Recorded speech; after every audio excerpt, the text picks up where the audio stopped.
ወጥ አቅራቢዎች ጋር በጣም ጠንካራ የሆነ ወዳጅነት ነው ያለን። ተረኛ የሆነ ሰው ወጥ ምናምን ሰርቶ ምናምን ሁላ እንበላ ነበር። ገናን ቤት መሄድ አትችሉም ተባለ። በማግስቱ ኤግዛም ሁላ ነበረን ኪዩዝ። እሪ ብዬ አልቅሼ አውቃለሁ። ከዛ ስንመጣ ግን እዛ ቤት የተሰራው ምግብ እንዳለ ጠቅልለን ይዘን መተን ዶርም ውስጥ እንደገና ሌላ ባር አድርገን እንበላ ነበር። አንዳንዱ ኩባያ ይዞ ይወጣል፣ አንዳንዱ ሳህኑን ይዞ ይወጣል።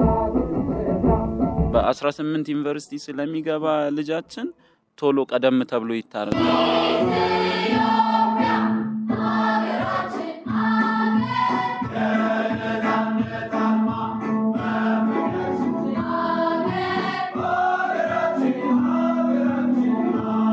አድማጮች 2018 የገና በዓልን በጋራ ያሳለፋችሁ ስለሆነ እናመሰግናለን። በዚህ ሰዓት አዲስ አበባ ዩኒቨርሲቲ ግቢ ውስጥ ተገኝተናል። አዲስ አበባ ዩኒቨርሲቲ ግቢ ውስጥ የተገኘነው ደግሞ ያለ ምክንያት አይደለም። አዲስ አበባ ዩኒቨርሲቲ የ75ኛ ዓመት ክብረ በዓሉን የሚያከብርበት ጊዜ ነው። ወዲህ ደግሞ ስንመለስ በመላው ክርስትና እምነት ተከታዮች ዘንድ በታላቅ ድምቀት የሚከበረው የገና በዓል ላይ ነው የምንገኘውና ከዚህ ጋር በተገናኘ ገናና የዩኒቨርሲቲ ሕይወት ወዲህ ደግሞ ስንመለስ በዘንድሮ የተከበረ የሚገኘው 75ኛው የአዲስ አበባ ዩኒቨርሲቲ የምስረታ ዓመት ጉዞውን የሚያትት ኪናዊ ስራ ተዘጋጅቷል። እሱ ልንታደም በዚህ ለተሳትፎ ያደረጉትን ልናወራቸው ከዚህ ጎን ለጎን ደግሞ የዩኒቨርሲቲ ትውስታቸው ዩኒቨርሲቲና አውደ ዓመት እንዴት አለፈ፣ በተለይ ደግሞ ገና እንደመሆኑ መጠን ገና የተለየ ቦታ ይሰጠዋል። በተለይ በዩኒቨርሲቲ ህይወት ውስጥ የገና ሰሞን ላይ እንግዲህ የተሳካለት ወደ ቀጣይ ምዕራፍ የሚያልፍበት፣ ነገሮች ካልተሳኩ ደግሞ እዚያ ጋር ሌላ የህይወት ምዕራፍ የሚያጋጥምበት ነውና እነዚህና ተያያዥ ጉዳዮችን ከእንግዶቻችን ጋር እያወጋን እናሳልፋለን። በዚህ ዩኒቨርሲቲ ውስጥ ከተማሪነት እስከ አስተማሪነት የተሻገሩ አሁንም በተማሪነት ያሉትን እንግዶቻችን አድርገን ከነሱ ጋር ጥቂት ቆይታ እናደርጋለን። እስከ ወደ አዳራሹ እንዝለቅ። እነሱ ልምምዳቸው ላይ ናቸው፣ እኛም ወደዛ ዘለቅ ብለን ከነሱ ጋር ያለውን ነገር እንጋራለን። አብራችሁን ቆዩ። መልካም በዓል።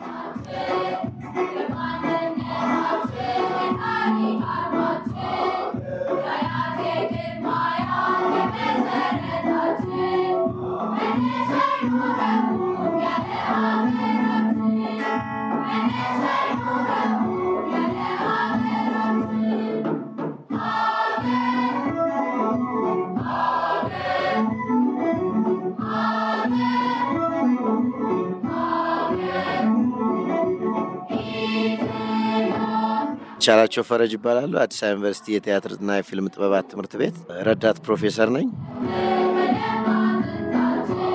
ቢኒያም ብርሃኑ እባላለሁ። በአዲስ አበባ ዩኒቨርሲቲ የባህል ማዕከል አርቲስቲክ ኤክስፐርት ነኝ እና ደግሞ በቲያትር ጥበባት ትምህርት ቤት የትወና መምህርም ነኝ።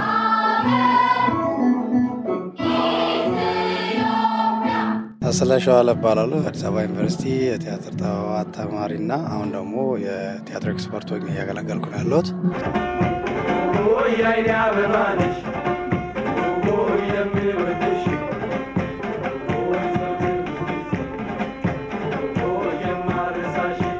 እንግዲህ ዛሬ የተገናኘ ነው የ75ኛ ዓመት ክብረ በዓልን አስመልክቶ የተዘጋጀ ያለ ቲያትር ላይ አንተ ነህ ከፊት ሆነ ብዙ ነገሩን ሰራ የነበረውና ድካሙን ምስል ከዛ ልጀምር። ከጧት ጀምሮ እዚህ ስመለከት ስታዘብ ነበርና እንግዲህ ሁሉም ሰው የራሱን ኃላፊነት ይወጣል። የሁሉንም ኃላፊነት ተሸክሞ ደግሞ መስራት ትልቅ ድካም ይጠይቃል ብዬ አስባለሁና ያን አንተ ላይ ታዘብኩት ምን ይመስላል? እንግዲህ ያው ለዚህ ክራውድ ያለው ሲን ትሪቶች በምታዘጋጅበት ጊዜ በጣም በርካታ ድካም ጠያቂ ናቸው። ድካም ብቻም ሳይሆን የሀሳብ ስፋት አላቸው፣ ጥልቀት አላቸው። አንድ ሚዲየም ብቻ ይዘህ አይደለም የምትቀርበውና የተለያዩ ሚዲየሞችን በአንድ ህብረት ፈጥረው እንዲመጡ እና ተቀናብረው ውበት ከስተው ከዛም በላይ ደግሞ ትርጉም ሰጥተው ሀሳብ ተሸክመው የሚመጡ ናቸው። ጥልቅ ሐሳብ የሚጠይቅ ነገር ነውና በተቻለ መጠን እንግዲህ እግዚአብሔርም ረድቶን ሞክረናል ብዬ አስባለሁ። እንግዲህ ድካሙ ፍሬ መልካም እንደሆነ ተመልክተናል። ባለፈው ዛሬም ይሄን ያየሁት አዲስ አበባ ዩኒቨርሲቲ ዘንድሮ 75ኛ ዓመቱ ነው እያከበረ የሚገኘውና ትልቅ አንጋፋ ተቋም ነው። ከኢትዮጵያ አልፎ የአህጉርም ምልክት የሆነ ተቋም ነውና በዚህ የእውቀት ቤት ከተማሪነት እስከ አስተማሪነት ያለው ምዕራፍ ደግሞ ራሱን የቻለ ነው ብዬ አስባለሁ። እስኪ ቻሌ እዚህ ተቋም ውስጥ ተማሪ ሆኖ ሲመጣ ከዛ እሱ ምዕራፍ አልቆ መምህር ሆኖ ራሱን ሲያገኘው የነበረው ሂደት ምን ይመስላል? ከዚህ ዩኒቨርሲቲ ጋር በጣም ከፍተኛ የሆነ ቁርኝነት ነው ያለኝ። መጀመሪያ የተማርኩት ጎንደር መምህራን ኮሌጅ ቲቲሲ ወይም ደግሞ የመምህርነት በቋንቋና በስነ ጽሁፍ ዲፕሎማ ነው ያገኘሁት። በዛም ከፍተኛ ማዕረግ ነው የተመረኩት። እሱም ብቻ እንዳይመስል እንግዲህ አዲስ አበባ ዩኒቨርሲቲ ያው ዩኒቨርሲቲ በሩ ቢዘጋ በመስኮት የተቀበለኝ ዩኒቨርሲቲ ነው። ትወዳደራለህ። እኔ አሁን የተወዳደርኩት 138 ልጆች ነበር ድል የሰጡት በገጠር በመምህርነት በምን እያገለገሉ ያሉ ግን የዲፕሎማ ውጤታቸው ጠንካራ የሆነ ከመላው ሀገሪቱ ያወዳድርና ፈትኖ ያለፉ ልጆችን ወደ ዩኒቨርሲቲ ከሬጉላር ተማሪዎች ጋር እንዲቀላቀሉና እንዲማሩ የትምህርት እድል ይፈቅድላቸዋልና ስገባ ኢትዮጵያ ሊትሬቸር ነው የገባሁት። ወዲያው ወደ ቲያትር ምገባ ነው የመሰለኝ እና ግን አልቻልኩም እና በጥቂት ያለፍን ሰዎች ወዲያው ቀይሩኝ ስላቸው እንደውም እንትን እንላለን እንዴት እድል ሰጠን ደግሞ እንደዚህ ታደርጋለህ እንዲህ ሲሉኝ አንድ ሴሚስተር ተማርኩኝ እና አንድ ህግ ነገሩኝ። የሌጂስሌሽኑ ከ3.5 በላይ ካመጣ መረጥከውን ሰከንድ ሴሚስተር እንድትማር እድል ይሰጣል የሚል እሱነን እንትን አልኩና ጥሩ ውጤት አመጣው። ያንን የሚያሟላ 3.78 አካባቢ ነበር ያመጣሁት። ከዛ በቃ ወደ ቲያትር ትራንስፈር አደረኩ ማለት ነው። ቸክዬ ማር ነበረ የወርቅ ተሸላሚ ሆኜ ነው የጨረስኩት። ከዛ በዚህ ምክንያት ትምህርት ቤቴ እንዳስተምር አስቀረኝ ማለት ነው።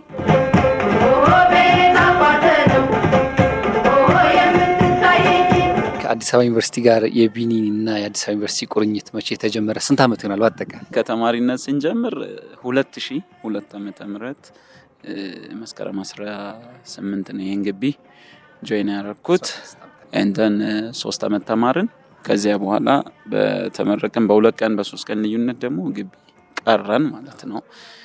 ከዛ ጊዜ ጀምሮና ከዛ በፊት ብዙ ቲያትሮችን እየሰራን እያዘጋጀን እየጻፍን ብዙ አሳልፈናል። ኦልሞስት 16 ዓመት ከምናምን ይሆናል።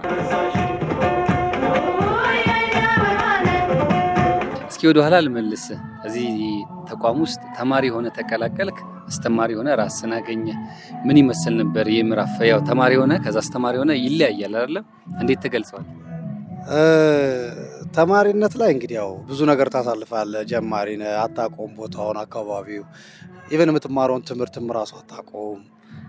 ከ1 እስከ 12 ተምረህ የመጣህበትና እዚህ ደግሞ ለይተህ የምትገባው ፕሮፌሽን በራሱ ለየተለየ ትምህርት ነውና ልክ ወደ ቲያትር ጆይን ሳደርግ ብዙ ነገሮችን ነው የተማርኩት። አንደኛ ከተለያየ አካባቢ የሚመጡ ልጆች ጋር የባህሪ፣ የማንነት፣ የሃይማኖት ብዙ አይነት መልክ ካላቸው ሰዎች ጋር አንድ ላይ መኖር የጀመርኩበት ነው። አንድ ዶርም ውስጥ ለዛ ሲባል እንደውም ቄስም ፓስተርም ከደቡብም ከምስራቅም ከምዕራብም የሚመጡ ልጆች የነበረበት ዶርም ነው የኛ ዶርም ስፔሻሊ። እና ብዙ ነገሮችን በተማሪነት ዘመኔ ላይ አሳልፌያለሁ። በጣም ብዙ ነገሮችን ተምሬያለሁ ከሰዎችም ምናልባት ከኔም የወሰዱት ነገር ሊኖር ይችላል። በዛ አንጻር የዩኒቨርሲቲ ቆይታ ወይም ተማሪነት ጊዜ ላይ በጣም ደስ የሚሉ ብዙ ነገሮችን አሳልፌያለሁ ብዬ አስባለሁ። እኔ በራሴ ማይረሱ የሆኑ ጨዋታዎች፣ ሳቆች፣ ቲያትር እንደመማራችን ደግሞ ብዙ ነገሮች ሚሞረብል ናቸው። ሚሞሪውን የምትረሳቸው አይደሉም። እነዛን ነገሮች አሳልፌ አሁን እዚህ ተቀላቀየ ዩኒቨርሲቲ ውስጥ ደግሞ ተማሪዎችንም ሳስተምር ተማሪዎች የሚያሳልፉትን ህይወት ሳይ እኔም አሁን ያለው ላይ የማሳልፋቸው ህይወት ሳይ ብዙ በትምህርትም በማስተማሩ ሂደት ውስጥ ባለ ጊዜ ውስጥ ያገኟቸው አስደናቂ ነገሮች አሉ ለራሴ ማለት ነው። ግን ሁለቱም የየራሳቸው ጣዕም አላቸው እና አሁን ደግሞ እንዲሁ እንደምታየው ወደኋላ ተመልሰ ያንን የዛን የሰራናቸውን ስራዎች ተመልሰን ከዚህኛው ትውልድ ጋር ደግሞ አብረህ ስትሰራውና ስታዳምጠው ሌላ ራሱን የቻለ ፍሌቨር ነውና ሁለቱም የየራሳቸው የሆነ ጣዕም አለው እና ይሄ ደግሞ ይሄ ግቢ የሰጠን ነው።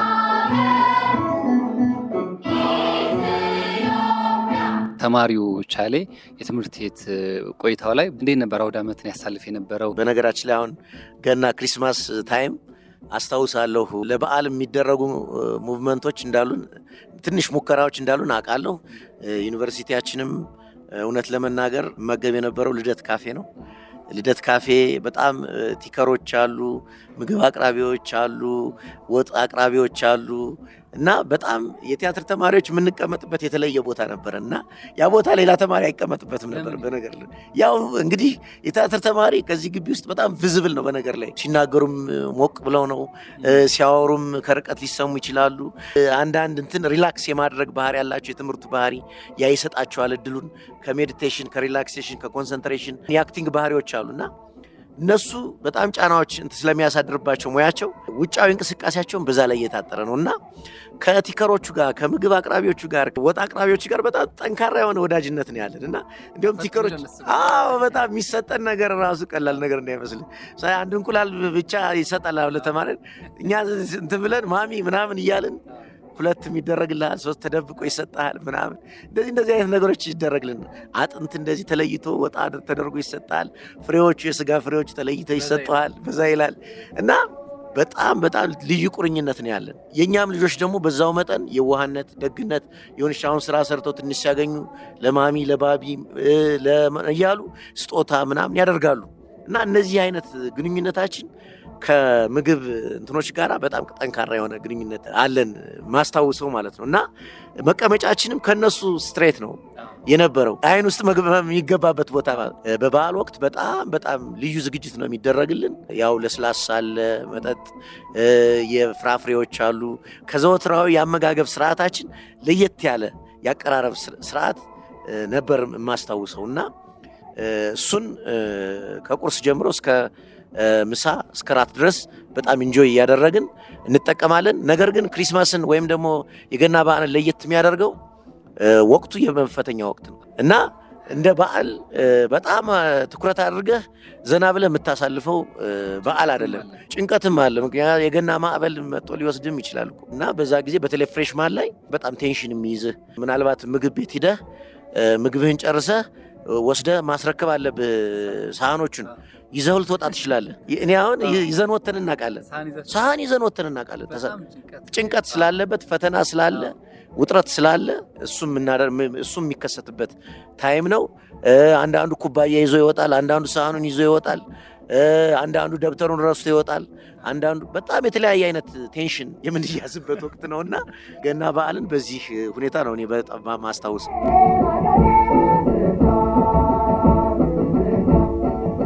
በተማሪነት ጊዜ እንግዲህ አንተ የነበርክበት ዶርም የተለያዩ ነገሮች የተለያየ ካራክተር ያላቸው ከተለያየ ቦታ የመጡ ወንድም እህቶችን ያገኘበት ነው እና ዶርም ውስጥ የነበረውን ስሜት እስኪ ያጋራኝ። በተለይ የበዓል ሰሞን ላይ ምን አይነት ስሜት ነበር? እንዴት ነበር ታሳልፎ የነበረው? የሚገርም ነገር እኔ አንዱ ጓደኛዬ እዚህ ሆለታ የምትባል ቅርብ ቦታ ላይ ነው የሚኖረው እና እንዳልኩ ከደቡብ የመጡ አሉ።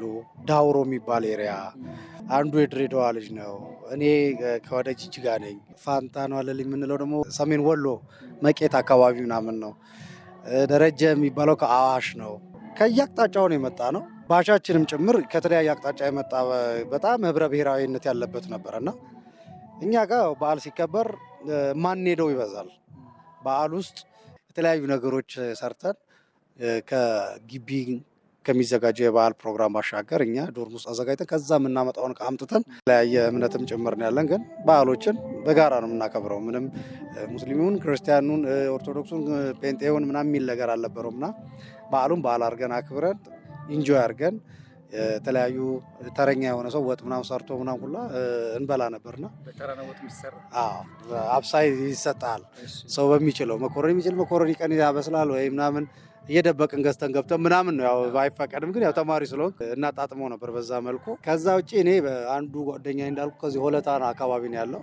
ቤተሰብ ጋር ካልሄድም ተብሎ ቤተሰቦች ሁላ ሳይቀር ደውለው ካልመጣ ወይ እኛ መተን ይዘን እንሂድ ሁላ ብለው በግድ እንሄድ ነበረ። ተወሰን 3 ልጆች ምናምን እንሄዳለን። እዛ አክብረን እንመጣና ከዛ ስንመጣ ግን እዛ ቤት የተሰራው ምግብ እንዳለ ጠቅልለን ይዘን መተን ዶርም ውስጥ እንደገና ሌላ በዓል አድርገን እንበላ ነበርና በዓል በተማሪነት ላይፍ ውስጥ በጣም እርስ በርስ ነው እንጆይ የምታደርገውና በጣም በቃ አይረሴ ነው የዩኒቨርሲቲ ቆይታ።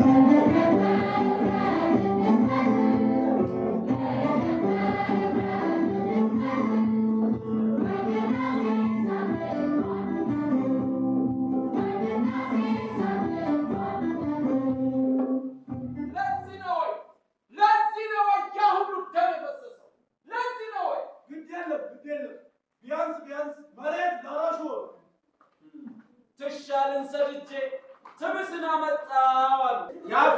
ዘር ጎመን አልበላም ብለህ ነው እሱ የበቀለው በተማሪ ደም ነው አለች። ወረበከት እንዳታስጨርሱን አልቀናል እኮ ከዚህ በላይ እንዴት እንጨርስ?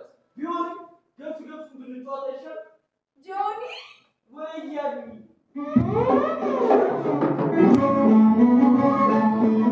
ተማሪ ሆነ ተቀላቀልከኝ ግቢ የተማሪነት የመጀመሪያው ምዕራፍ ምን ይመስላል? በዓልና ተማሪነት በዩኒቨርሲቲ ህይወት ውስጥ ምን ይመስላል? እሪ ብዬ አልቅሼ አውቃለሁ።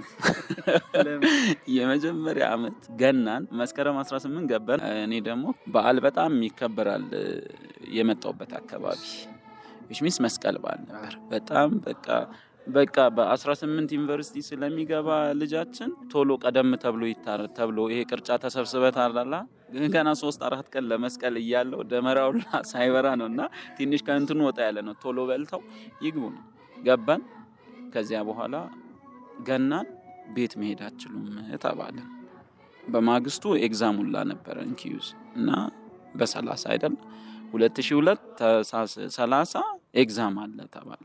በቃ ሲሪየስ ነው መምራትና ግዴታ እንደዛ ስንባል አንድ ቀናት መዋል ነበረብን። እለቱስ በአዘቦት ቀን ላይ ነው። ስለዚህ ምርጫ የለንም።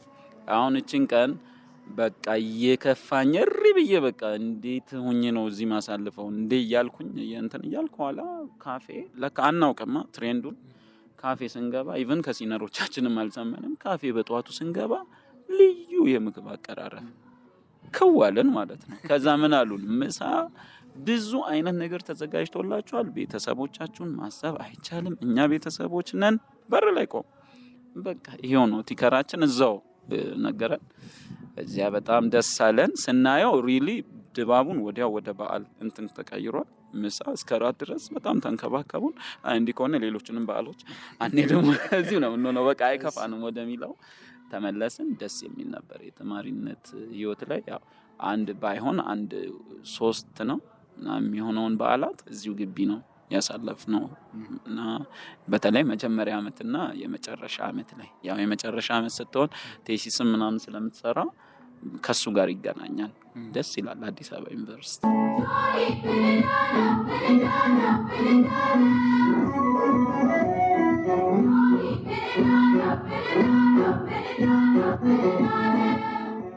አሁን እንግዲህ የበዓል ሰሞን 1-2 ደግሞ አዲስ አበባ ዩኒቨርሲቲ 75ኛ ዓመት ምስረታ ላይ ያለነው። እንደበስተመጨረሻ በዚህ ተቋም ውስጥ ተምረው ያለፉ በተለያየ መልኩ ከዚህ ተቋም ጋር ህይወታቸው የተቆራኛሉ ለነሱም እንዲሁም ደግሞ ለበዓሉ አክባሪዎችም መልእክትን እንኳን አደረሳችሁ መልእክትን።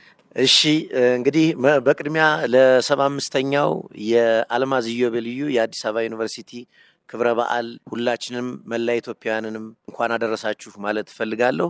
እሱም ብቻም ሳይሆን ለጌታችን ለመድኃኒታችን ለኢየሱስ ክርስቶስ የልደት በዓል እንኳን አደረሰን። መላ ኢትዮጵያውያን እንኳን አደረሳችሁ ማለት ፈልጋለሁ።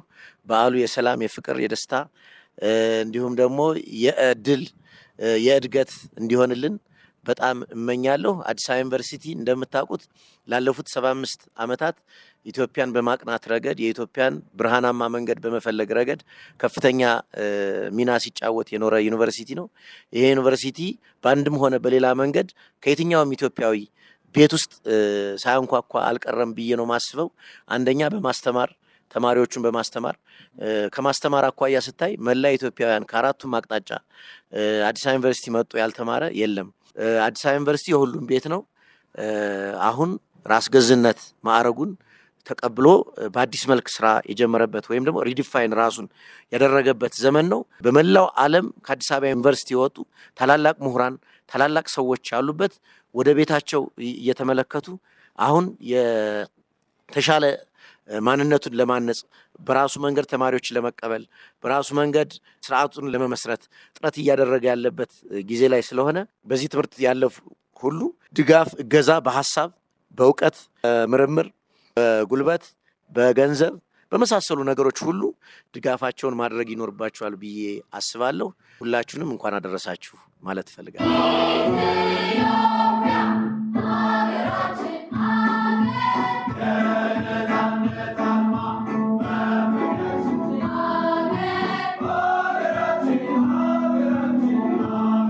የዩኒቨርሲቲ ዩኒቨርሲቲ በጣም ጃይንት ነው። እሱ የተለየ የሚያደርገው አንደኛው ነገር ደግሞ የኃይለሥላሴ ተማሪ ቤት ብለው መልቀቃቸው በራሱ አንድ የአገር መሪ ንጉስ የምትለው በዚህን ያህል ደረጃ ለትምህርት ቫልዩ የሰጠበት ጊዜ ነው። ተማሪዎቹ ደግሞ የህዝብን ለውጥ የሰጠውን እንትን የተገለበጠው ተማሪው ራሱ ተምሮ እንደዚህ የለውጥ አካል ካልሆነ እኩልነትን፣ ጭሰኝነት ምናምን የሚያስወግዱና ጥያቄዎችን ያነሳው እዚሁ እሳቸው በሰጡት ትምህርት ቤት ውስጥ ነውና የዛ ጊዜ ለለውጡ በለውጡ ጊዜ ህይወታቸውን ያጡ ሰዎች አሉ እያለ ነው እኛ ጋር የመጣውና አሁን እኛም የታሪኩ አካል ነን። የአዲስ አበባ ዩኒቨርሲቲ ተማሪ ነኝ እንትን ትላለህ።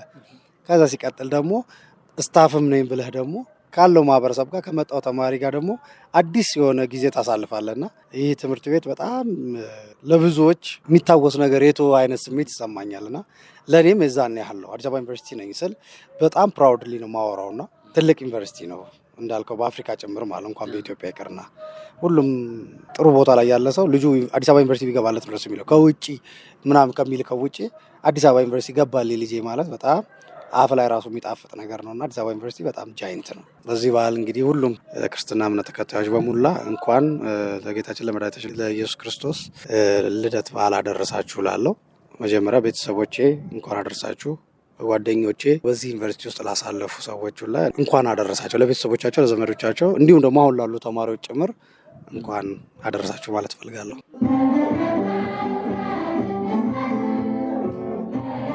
አሁን ላይ እዚህ ትልቅ ዩኒቨርሲቲ ታሪካዊ ይዘቶች ላይ ታሪካዊ ትሬንድ ላይ መሳተፌ መኖሬ መገኘቴ ብቻ ሳይሆን ከዚህ በኋላ የሚመጡትን ራሱ እነዚህን ትውስታዎችም እንዲያስታውሱ ከዚህ በፊት ደግሞ ተምረው ትተው ሌላ ዓለም ላይ ተወጥነው ያሉ ሰዎች ትዝታቸውም ስለሆነ ቤታችን ነው እየመጡት ሁሌ እንዲያዩ እንዲጎበኙ እያልኩኝ ለ75 ዓመቱ እንኳን አደረሳችሁ።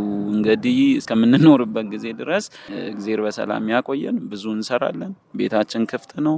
እየመጡ ዩት ካልቸራል ሴንተሩ እጅግ በጣም ብዙ አዳዲስ ስራዎችን ይዞ በቅርቡ ክዋኔ ይጀምራል ማለት ነው። እንኳን አደረሳችሁ ለ75ኛ ዓመታችን። እንዲሁም ደግሞ ለወደፊትም በሰላም ያገናኘን። እንኳን ለጌታችን ለመድኃኒታችን ለኢየሱስ ክርስቶስ የልደት በዓል በሰላም አደረሳችሁ።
ውድ ሀገር ልጆች በዕለተ ገና በ2018 ልዩ የበዓል ዝግጅታችን በዓሉን ብቻ ሳይሆን ድርብ የሆነውን በዓል የአዲስ አበባ ዩኒቨርሲቲ አንጋፋው የእውቀት ቤት የ75 ዓመታት ጉዞን የሚያወሳ መሰናዷችን ይቀጥላል። አሁን ደግሞ ከዚህ በማስከተል የአዲስ አበባ ዩኒቨርሲቲ ተጠባባቂ ፕሬዚዳንት ዶክተር ሳሙኤል ክፍሌ ከባልደረባችን የማታወርቅ ብርሃኔ ጋር ያደረጉት ልዩ ቆይታ አለ። እርሱን ወደ እናንተ የምናሻግረው ከኔ ጋር በነበረን ቆይታ እንግዲህ በዩኒቨርሲቲው ጉዞ ውስጥ ተምረው ያለፉ በማስተማር ሂደት ውስጥ ያሉ በዚያ ጎዳና የተሻገሩ ሀሳባቸውን፣ ስሜታቸውን፣ ትዝታቸውን ያጋሩበትን መሰናዶ ነበር ያነሳሳን ቆይታ ያደረግነው።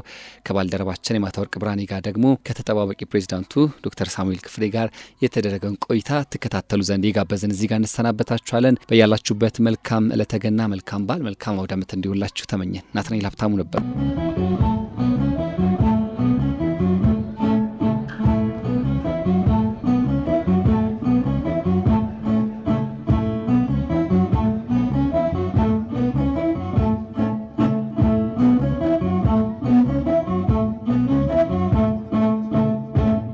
ፕሮግራማችን እንደቀጠለ ነው። በልዩ የገና በዓል ዝግጅቶቻችን አብራችሁን ስላላችሁ እናመሰግናለን። የገና በዓልን የስጦታ ብለን ነው እያወራን ያለ ነው። ስለዚህ ስጦታ ደግሞ መልኩ ብዙ ነው። ወደ አዲስ አበባ ዩኒቨርሲቲ መተናል በተከታዩ መሰናዶ። ለምን የአዲስ አበባ ዩኒቨርሲቲ ትልልቅ ምሁራንን ለአገር ያበረከተ አገርን የሚዘውሩ ትልልቅ ሰዎቻችንን መለስ ብለን ስናስታውሳቸው የተማሩበት ግቢ እንደሆነ እናገኛለን። ስለዚህ ከሰው የበለጠ ከእውቀት የበለጠ ስጦታ ደግሞ የለም ብለን ስንመጣ አዲስ አበባ ዩኒቨርሲቲ የተመሰረተበት 75ኛ ዓመት የአልማዝ ኢዮቤልዩ በዓሉን እያከበረ የሚገኝበት ጊዜ ላይ ነውና ያለነው። በግቢው ተገኝተን ከወቅቱ ፕሬዝዳንት ዶክተር ሳሙኤል ክፍሌ ጋር ጥቂት ቆይታ እናደርጋለን። አዲስ አበባ ዩኒቨርሲቲ የአገር ምልክት፣ የታሪክ አልበም፣ የብዙዎቻችን የልጅነት ምኞታችን እንደሆነ እናውቃለን። ይህ ግቢ የፖለቲካ ሞተር የሚባል ማህበራዊ፣ ፖለቲካዊ እንዲሁም ደግሞ ወታደራዊ ሁነቶች የተከናወኑበት ከዛም በዘለለ ደግሞ የአንወረርም እንቢተኝነት ማስታወሻችን ብዙ የጥበብ ሰዎቻችን የወጡበት ግቢ ነው። ይህን ግቢ አንስተን ብዙ ሰዓት እንወስዳለን፣ ግን ያለውን ወቅታዊ ሁኔታ እንድናነሳ ብቻ ነው ከዶክተር ሳሙኤል ጋር ጥቂት ቆይታ የምናደርገው። አብራችሁን ቆዩ። ዶክተር ሳሙኤል እንደምን አሉ? እግዚአብሔር ይመስገን። እንኳን አደረሶት። እንኳን አብሮ አደረሰን። ለገናም ለ75ኛ ዓመቱም ነው እንኳን አደረሶት ብለው እርሶን እና ድርብ በዓል ነው አይደል? አሁን እውነት እርሶ ድካም እንዴት ነው? ያው ሰሞኑን ብዙ ስራ ነበረባችሁ፣ አሁንም እንደቀጠለ ነውና እንዴት እየሄደ ነበረ?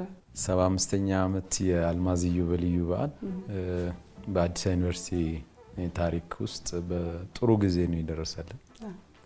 አንደኛው ምክንያት አሁን እንደ ሀገር የተጀመሩ በፍጥነት ስራዎችን የመስራት አዳዲስ ፍላጎቶችን የማስተናገድ ከመጪው ዘመን ጋር ራስን ማስተካከል የሚገባን ጊዜ ላይ ነው የምንገኘው። እንደ ተቋም አጠቃላይ የመንግስት ተቋማት ይሄን እያደረጉ ነው። ለአዲስ አበባ ዩኒቨርሲቲ ደግሞ እንደ ቀደምት የከፍተኛ ትምህርት ተቋም ይሄ ጉዳይ አሁን መምጣቱ በጣም ትልቅ ነገር ነው። ጥሩ። አሁን 75ኛ ዓመቱ ሲከበር ራስ ገዝ ሆኗል። ከዛ ደግሞ አሁን የነገሩኝ ነገሮች አሉ። እነዛ ተደምረው 100 ዓመት ሲሞላው አዲስ አበባ ዩኒቨርሲቲ ምን አይነት ነገሮችን ጨምሮ ልናከብረው እንችላለን ማለት እንችላለን?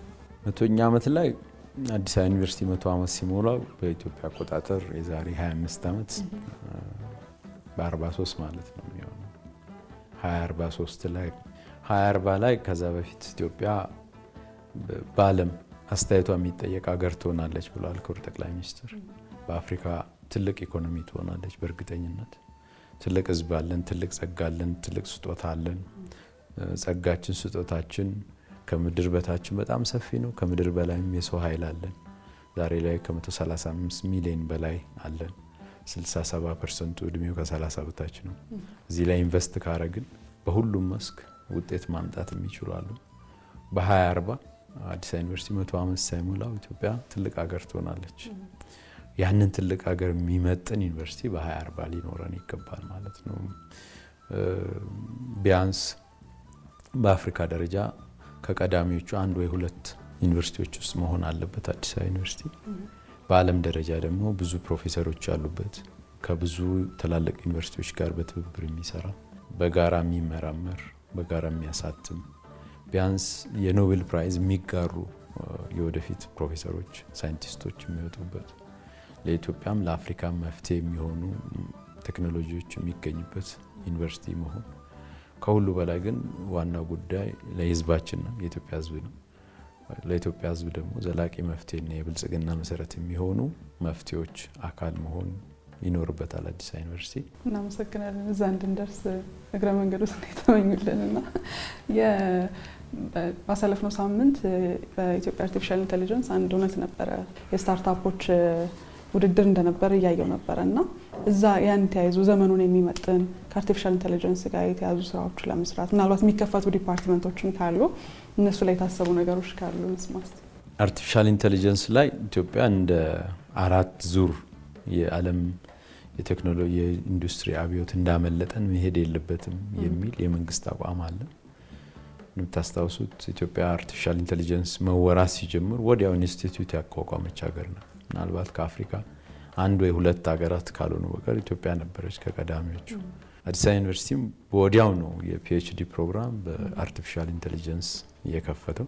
ኤአይ መሰረት ያደረጉ ስታርታፖች ላይ እንሰራለን ተብሎ ከዩኒፖድ ከአርቲፊሻል ኢንተለጀንስ እና ከዩኤንዲፒ ጋር በጋራ እየሰራ እንገኛለን።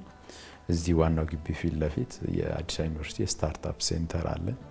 እሱ ላይ ወደ ከ10 በላይ ሀሳቦች ኤአይን ቴክኖሎጂ መሰረት ያደረጉ ስታርታፖች ተጀምሯል። ከነኛ አንድ ሁለቱ ወደ ውጤት ከበቁ በሺዎች ሰው ሊቀጥሩ ይችላሉ። በሚሊዮኖች ሀብት ሊያመነጩ ይችላሉ። በቢሊዮኖች ደግሞ ወደፊት ጥሪት ይፈጥራሉ ነው አንዱ ይሄ ነው። በቀደም አዲስ ዩኒቨርሲቲ ያሉ ክቡር ጠቅላይ ሚኒስትር አንድ ያበሰሩን ጉዳይ አለ። ኢትዮጵያ ላለፉት 7 ዓመታት ዩኒቨርሲቲ አልከፈተችም። አሁን ግን አንድ ዩኒቨርሲቲ እንዲከፈት መንግስታቸው ወስኗል። የአርቲፊሻል ኢንተለጀንስ ዩኒቨርሲቲ ነው የሚከፈተው። ይሄ ኢትዮጵያ 4 ዙር አምልጦናል። የመጀመሪያው ኢንዱስትሪ አቤት፣ ሁለተኛው ኢንዱስትሪ፣ ሶስተኛው፣ አራተኛው፣ አሁን አምስተኛው ሰውና ቴክኖሎጂ ተሰናስኖ ተጣጥሞ ለሰው በሚመች መልኩ ለመሄድ የሚደረገውን ስራ የሚያግዝ አንድ የአርቲፊሻል ኢንተለጀንስ ዩኒቨርሲቲ እየተከፈተ ነው። ይሄ ትልቅ ዜና በዩኒቨርሲቲ አካባቢ ይላል። አርቲፊሻል ኢንተለጀንስ አሁንም ፈርተን አቅማምጠን ካለፍ ነው ያመልጠናል። የቀጣዩ ዘመን ደግሞ ይሄን መሰረት የሚያደርግ ነው። አርቲፊሻል ኢንተለጀንስ ጸጋም ፈተናም ይዞ ይመጣል። ጸጋውን በደንብ መጠቀም፣ ፈተናውን ደግሞ መከላከል ያስፈልጋል። ያ እንዲሆን ማወቅ ነው፣ ሌላ መፍትሄ የለውም። ለማወቅ ደግሞ መማር ነው። ይህንን ካደረግን በእርግጠኝነት ኢትዮጵያ ብዙ 10 ዓመታት አይፈጅብንም ወደ ታላቅ ሀገር የመሆን፣ ታላቅ ሀገር የመፍጠር፣ ታላቅ ህዝብ፣ የተከበረ ሀገር ለመሆን ብዙ 10 ዓመታት አይጠይቅብንም። ቅድም ካነሳ ነው ጋር 25ኛ ዓመታችንን ጨምረን እዚህ ላይ 100ኛ ዓመት ስናከብር በ2043 ኢትዮጵያም ትልቅ ሀገር ትሆናለች። አዲስ ዩኒቨርሲቲም ከአፍሪካ ቀዳሚዎቹ ዩኒቨርሲቲዎች መካከል ይሆናል። በዓለም ደረጃም ስሙ የሚጠቀስ ዩኒቨርሲቲ ይሆናል ብዬ ወስዳለሁ። ዶክተር ሳሙኤል እርስዎ አዲስ አበባ ዩኒቨርሲቲ ተማሪ ነበሩ። የመጀመሪያና ሁለተኛ ዲግሪዎትን የተማሩት አዲስ አበባ ዩኒቨርሲቲ ኤፍቢ ካምፓስ ቢሆንም በተለያዩ የመንግስታዊ ኃላፊነት ቦታዎች ላይ አገልግለው ነው በትምህርቱ መስክም የቆዩ ሪሰርችን በማስተማሩም ሌሎች የቆዩ ቢሆንም ግን ዩኒቨርሲቲ ይህንን ትልቅ ዩኒቨርሲቲ ለማስተዳደር ሲመረጡ በቦታው ላይ ሲገኙ ምን አይነት ኃላፊነት እንደተጫነቦት ተሰምቶት ይሆንና ይህንን እድል እንዴት ነው የሚረዱት? እንዳልሽው እኔ ወደዚህ ከመምጣቴ በፊት ወደ 7 ዓመት ያክል የከፍተኛ ትምህርት ሚኒስትር ዴኤታ ሆኜ ሰርቻለሁ። ጅማ ዩኒቨርሲቲም ከትምህርት ክፍል ጀምሮ በተለያዩ ኃላፊነት ሰርቻለሁ። ትምህርት ሚኒስትርም ላይ የሳይንስና ከፍተኛ ትምህርት ሚኒስትርም ላይ ሰርቻለሁ። ዳይሬክተር ጀነራል ነበርኩ ትምህርት ሚኒስትር። ዩኒቨርሲቲ ማስፋፊያ ፕሮጀክት ማኔጀር ነበርኩ። ግን አዲስ አበባ ዩኒቨርሲቲ የሚጫንሽ ነገር አለ። ያው እኔ ዛሬ 25 ዓመት በፊት በዚህ በ5ኛው በር ገብቼ ረጅም ሰዓት ተሰልፌ ተመዝግቤ ዶርም ይዤ ካፌ በልቼ ተማርኩበት ነው ዋናው ግቢ 1 ዓመት። ከዛ ነው ኤፍቢ ይቻላል። ሁለተኛ ዲግሪንም እዚህ ነው የተማርኩት። ዩኒቨርሲቲ ገብቼ ስራ እያስተማርኩኝ ቆይቼ ተመልሼ ነው የተማርኩት። እኔ ሚኒስትር ዴኤታ ያለው ወደ 50 የሚደርሱ ዩኒቨርሲቲዎችን ከታተል ነበር በስራ ምክንያት። ለአብዛኞቹ ፕሬዝዳንቶች የቅርብ አለቃ ሆኜ እንደማገልገል ማለት ነው በትምህርት ሚኒስቴር ሀሳብ። ግን አዲስ አበባ ዩኒቨርሲቲ ብቻውን አንዱን ተቋም ራስ ባል ግን ትልቅ ኃላፊነት ለመጀመሪያ ጊዜ ወሰርኩ ብዬ ያሰብኩት እሱ አዲስ አበባ ዩኒቨርሲቲ ብዙዎች አንቺ አሁን እንደዚህ በስሜት እንደምትናገሩ ብዙዎች በስሜት ነው የሚያስታውሱት። አዲስ አበባ ዩኒቨርሲቲ ብዙ የኢትዮጵያ ገጽ የቀየሩ ሰዎች የመጡበት ቦታ ነው። ትልቅ ባለውለታ ነው ለኢትዮጵያ። ትልቅ ተስፋም የሚጣልበት ተቋም ነው። የዛ ተቋም የመጨረሻ ሰው መሆን፣ ፕሬዝዳንት መሆን፣ ለዛም ደግሞ ሪፎርምን መምራት፣ ራስ ገዝነትን መምራት፣ የመንግስት ፍላጎትንና የዩኒቨርሲቲውን ፍላጎት የባለድርሻ አካላትን ፍላጎት አጣጥሞ መምራት እንዴት ያለ ትልቅ ኃላፊነት እንደተጣለብኝ አስታውሳለሁ። ኃላፊነቱ የተፈጠረብኝ ስሜት አስታውሳለሁ እስካሁን ማረሳውና አሁንም ሁሌ ያባንነኛል። ማለት ሌላ ጊዜ የሚያባንነኝ ነገር የለም ማለት አይደለም። የአዲስ አበባ ዩኒቨርሲቲ ፕሬዝዳንት ነኝና ተቋሙ ወዴት እየሄደ ነው፣ ትክክል እየሄደ ነው ወይ የሚለው ነገር ሁሉ ጊዜ ያባንነኛል። 40 አልፎኝ ማለት ነው። 40 ዓመት አልፎኛል። ብዙ ጊዜ ስለተማርኩበት ወይ ሴክተሩን ስለማውቀው አይደለም አዲስ አበባ ዩኒቨርሲቲ ስለሆነና ይሄ ነገር በኔ ስንፍና ወይ በኔ እንዝላልነት ወይ በኔ ጥፋት ህዝብ የሚፈልገው ደረጃ ካልሄደ የግል ጉዳይ አይሆንም። የብዙ ሰዎችን ስሜት ነው የሚጎዳው እና የመንግስትንም ኤክስፔክቴሽን ነው ፌል ማድረገው። አጠቃላይ ጫናው በጣም ከባድ ነው ለማለት ነው። ብዙዎች ስለ አዲስ አበባ ዩኒቨርሲቲ ኦር ስለተማሩበት ዩኒቨርሲቲዎች ሲያነሱ በተማሪነት ጊዜያቸው የሚያስታውሷቸው የተለየ ነገር ይኖራቸዋል ብዬ አስባለሁ። ለእርስዎ እንደሚያስታውሱት ከግቢው የማይረሱት ቦታ ኦር የሚወዱት ቦታ አለ? የሆነ የወረዳ ከተማ ላይ ያለ ሃይ ስኩል ላይ ነው የተፈተንኩት። የመጣሁባትም የገጠር ከተማ ናት። አስፋልት ይኖራት እንጂ ወደ ወለጋ መሄድ አስፋልት፣ ወደ ነቀምት መሄድ። ከዛ መጥቼ እዚህ ትልቅ ዩኒቨርሲቲ ውስጥ መግባት የመጀመሪያው ሁሉም ነገሩ ለኔ አዲስ ነው። በጣም ከተማ ነው፣ በጣም ሰፊ ነው። ራሱ ግቢው አንድ ከተማ የሚያክል ማለት ነው። በዚህ በአምስተኛ በር ተወጥቶ እኛ ዶርም ድረስ 505 ድረስ፣ ከዛ አለፍ ብሎ ደግሞ የተማሪዎች ካፌ አለ። ሜን ካፌ ላይ በአንድ ቀን ያ ሁሉ ሰው በአንድ ሰዓት ተመሳሳይ ሰዓት ያ ሁሉ ሰው ተሰልፎ ምግብ ሲሰጠው ሳይ መንግስት እንዴት ድግስ ይወዳል የሚያስብል ማለት ነው። ከዛ ሁሉም ቦታ ደስ ይለኛል። አሁን እዚህ ከኦሲአር ጀርባ በጣም ጥንታዊ የቆዩ አገር በቀል ዛፎች የነበሩበት አሁን ህንጻ ተሰርቶበታል። አንፎርቹኔትሊ ከፍሬሽማን ላይብረሪ ጀርባ ያሉ ማለት ነው። እዛ አካባቢ ያለው ቦታ በጣም ግሪን ክሊን ነበር። እዛ ላይብረሪ ከደከመን የምንወጣበት በጣም ደስ የሚል አየር ያለበት ወደፊት የሚታየው አደባባይ አለ፣ የካቲት 12 አደባባይ። ዶርማችን 505። ያው ከዛ በፊት በዚህ ደረጃ G+4 የሆነ ህንጻ ላይ ወተን ዶርም ይዘን ኑረን ስለማናቅ የተለየ ነው። ቁልፉ የተለየ ነው። የዶርሙ አስታውሳለሁ። ካፌው የተለየ ነበር። የሚገርም ቦታ ነበር። ከዛን ጂዎቹ መማሪያ ክፍሎች መጀመሪያ ክላስ የገባውበት G17 አሁን ማስታወሳለሁ። የመጀመሪያው የክፍላችን የፊሎሶፊ ክፍል ፊሎሶፊ ትምህርት ነፍሳቸውን ይማር በቅርቡ ነው ያረፉት መምህራችን ዶክተር ፒሌ ዳሮታ። እሳቸው የመጀመሪያው ክፍል ገብተው የፈጠሩብን ኢምፕሬሽን አለ። ወደ 120 በላይ የምንሆን ተማሪዎች ጂዎች ውስጥ በአንድ ጊዜ ገብተን ፊሎሶፊ ለመማር እና የዩኒቨርሲቲ ትምህርት የመጀመሪያ ቀን የገባንበት ማለት ነው። አሁንም በዛ በኩል ሳልፍ በቀን 2 አንዳንዴ 3 የማልፋለሁ በዛ በኩል። አሁንም ያ ስሜት ይመጣብኛል።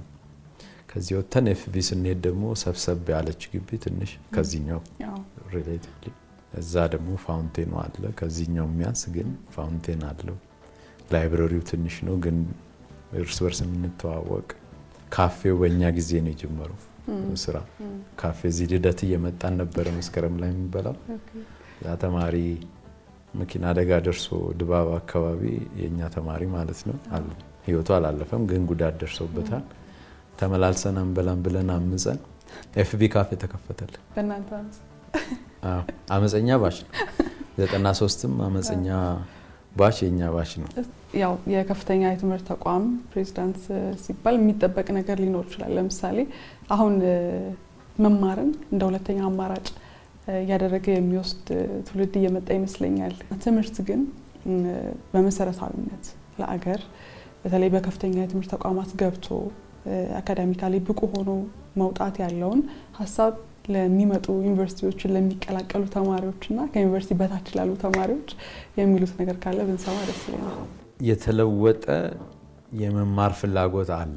ትምህርትን አይመስለኝም።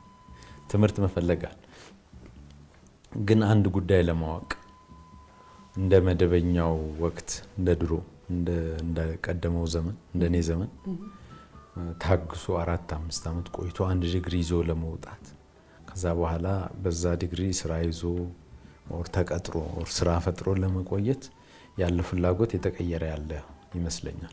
ኖት ሲግኒፊካንትሊ ግን በተወሰነ ለዚህ ነው ሪስፖንድ ማድረግ ያለባቸው ዩኒቨርሲቲዎች። እንደዚህ አይነት የተለየ ፍላጎት ሲፈጠር ለነኛ አይነት ፍላጎቶች እንዴት ነው ትምህርት የምናዘጋጀው?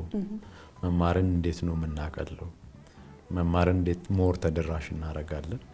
ከፍተኛ ትምህርትን እንዴት ዲሞክራታይዝ እናረጋለን? ለብዙዎች እንዴት እናደርሳለን ብሎ መጨነቅ ያለባቸው ዩኒቨርሲቲዎች ፕሮፌሽናል ሰርቲፊኬት ፕሮግራምስ ዲዛይን አድርገናል፣ በሴኔት አጸድቀናል። ስራ ላይ ያለ ሰው ማስተርስ የሚኖረው ፒኤችዲ አንዲት ስፔሲፊክ ኮምፒተንስ ቢፈልግ አንዲት ብቃት ፈልጋለሁ ቢል ለዚህች የምትሆን ነገር በቂ ክሪቲካል ማስ ካገኘን ለሱ ማዘጋጀት እንችላለን። ፕሮፌሽናል ሰርቲፊኬት ብለናል፣ በሴኔት ጸድቋል። ከአንድ ሁለት የመንግስት መስሪያ ቤቶች ጋር እየሰራንበት እንገኛለን። ከዚህ አንጻር የጉምሩክ ኮሚሽን እና ከኦሮሚያ ትምህርት ቢሮ ጋር ቻይንኛ ቋንቋን ለሃይ ስኩል ተማሪዎች ማስተማርን በፕሮፌሽናል ሰርቲፊኬት ደረጃ ለቢግነርስ አዘጋጅተን ከኛ ኮንፊሽየስ ኢንስቲትዩት ጋር እየሰራንበት ነው። ከአመታት በፊት ብዙ ተጽፎበታል። የ21ኛው ክፍለ ዘመን ተማሪ ትምህርትን በራሱ አይነት በራሱ ፔስ በራሱ ሞዳሊቲ መማር የሚፈልገው እንጂ የብሪክስ ኤንድ ሞርታርስ ዩኒቨርሲቲ በዚህ መልኩ ይቀጥላሉ ብሎ የሚያስብ ሰው የለም። አመሰግናለሁ በጣም ቀረ የሚሉት አሁን በወቅቱ ዩኒቨርሲቲ እያደረገ ካለው እየሰራችሁት ካላችሁት ስራ የሚሉት ሀሳብ ካለና የእንኳን አደረሳችሁ መልእክት። በቅድሚያ ለአዲስ አበባ ዩኒቨርሲቲ ማህበረሰብ በሙሉ ተማሪዎች፣ መምህራኖቻችን፣ ሰራተኞች እና አመራር አካላት በሙሉ እንደዚሁም ለመላው የክርስትና እምነት ተከታይ ኢትዮጵያውያንና ኢትዮጵያዊት እንኳን ለጌታችን ለመድኃኒታችን ኢየሱስ ክርስቶስ ልደት በዓል ገና አደረሳችሁ። አዲስ አበባ ዩኒቨርሲቲ የተማራችሁ በአንድ በሌላ መልኩ የአዲስ አበባ ዩኒቨርሲቲ ቤተሰብ ለሆናችሁ ደግሞ ተቋማችሁ አዲስ አበባ ዩኒቨርሲቲ 75 ዓመት ሞልቶታል። እንኳን ደስ ያላችሁ ማለት ፈልጋለሁ። እናመሰግናለን። መልካም በዓል ይሁንልዎት ለእርሱ። አንቺም መልካም በዓል ይሁንላችሁ። ፕሮግራሞቻችን ይቀጥላሉ።